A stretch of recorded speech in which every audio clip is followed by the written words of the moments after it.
This morning, we got a tremendous quarter from McCormick, the #1 maker of spices and seasonings. It took a lot of people by surprise. Wall Street was worried that McCormick would be hampered by the volatile consumer environment, especially all that tariff turmoil.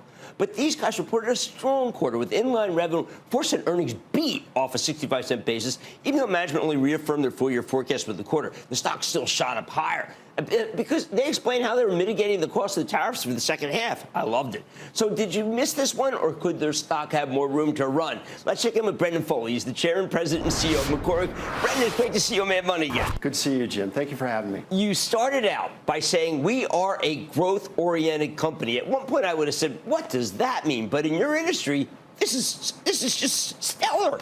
You know, Jim, we are a growth-oriented company, and think about us as just completely focused on flavor. I mean, the best way to describe McCormick is, while others are competing for calories, we flavor them.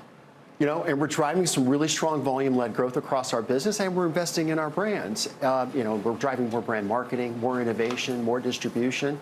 We had a good quarter, another good quarter, really driven a lot by consumer volume growth across our business. No, it's incredible. People just say, well, wait a second, GLP-1s are going to be the death of you. The new, younger consumer who doesn't want to have their body wrecked by additives, that'll be the death of food, and people are eating more at home. Well, those are all yours. They go to your strong points. Yes. You know, we're focused on meeting the consumer where they are right now, and that's always been driving us. But when we look at our consumer portfolio, we think we're really, you know, positioned well for the future, both the short term and the long term, because this product portfolio really does help you eat healthier at home. But also our flavor solutions business benefits from this. It's a growth opportunity for us. Right. Now, we do know that when we look at all these, that the number of calories your stuff produces is almost nil. It probably takes more to eat your stuff than it is the calories they produce.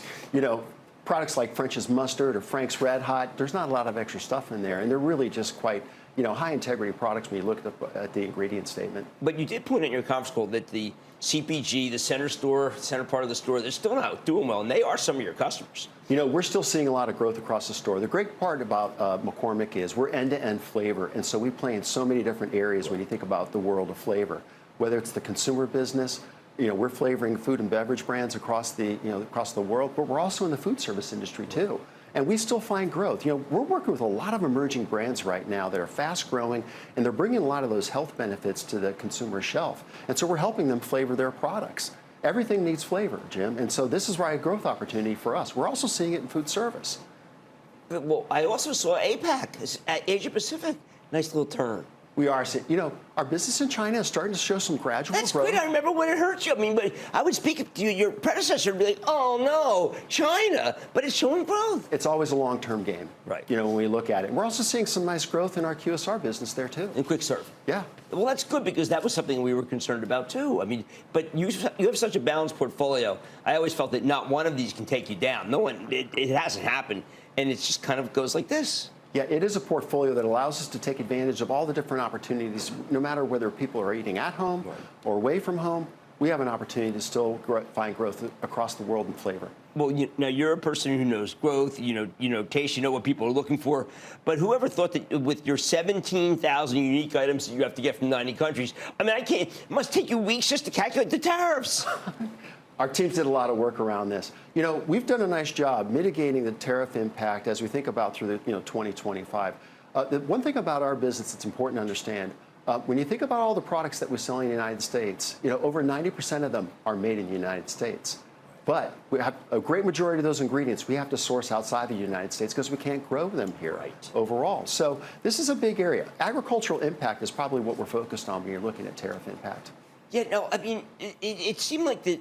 When I looked at some of the things that you have to do with agriculture, I mean, it's not like you can necessarily switch from one country to another, can you? Or does it work like that? I mean, get it in Brazil instead of get it in Argentina, that kind of thing? You look at a product like black pepper, we can source that from many different countries. And so it might be, you know, in Brazil, it might be in Indonesia or Vietnam, but we're going to source that from many different markets around the world. All right, now let's talk about what's going on with your others in your industry. They're being called in by HHS, by Bobby Kennedy Jr. saying, listen, got to get rid of these colors, with the idea that maybe, you know, Fruit Loops is bringing people to, making people eat candied, sugared stuff.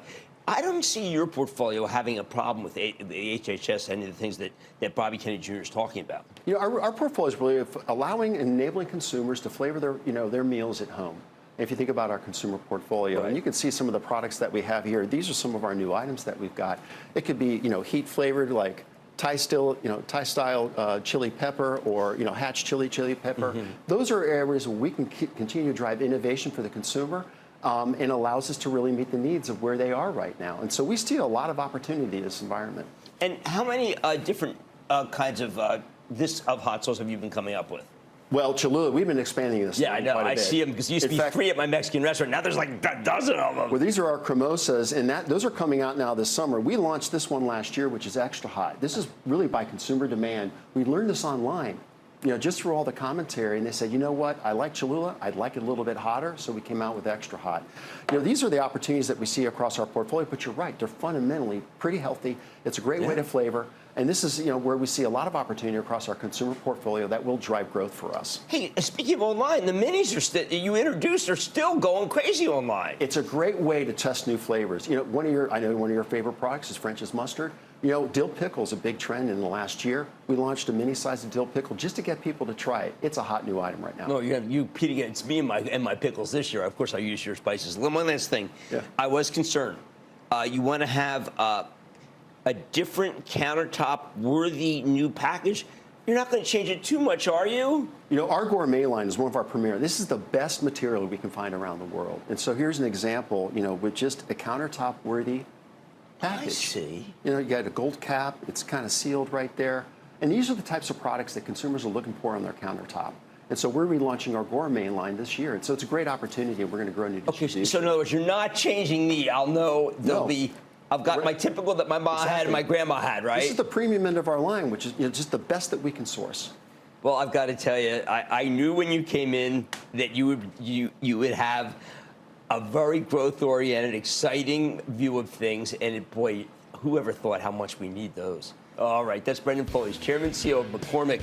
Yes, 52-week high, deservingly so. Look at these. It's what you have. It's what you own. Everybody's back in for the break. Coming up, Cramer takes your calls, and the sky's the limit. It's a fast-fire lightning round. Next. Don't miss a second of Mad Money. Follow @Jim Cramer on X. Have a question? Tweet Cramer. #MadMentions. Send Jim an email to madmoney@cnbc.com or give us a call at 1-800-743-CNBC. Miss something? Head to madmoney.cnbc.com.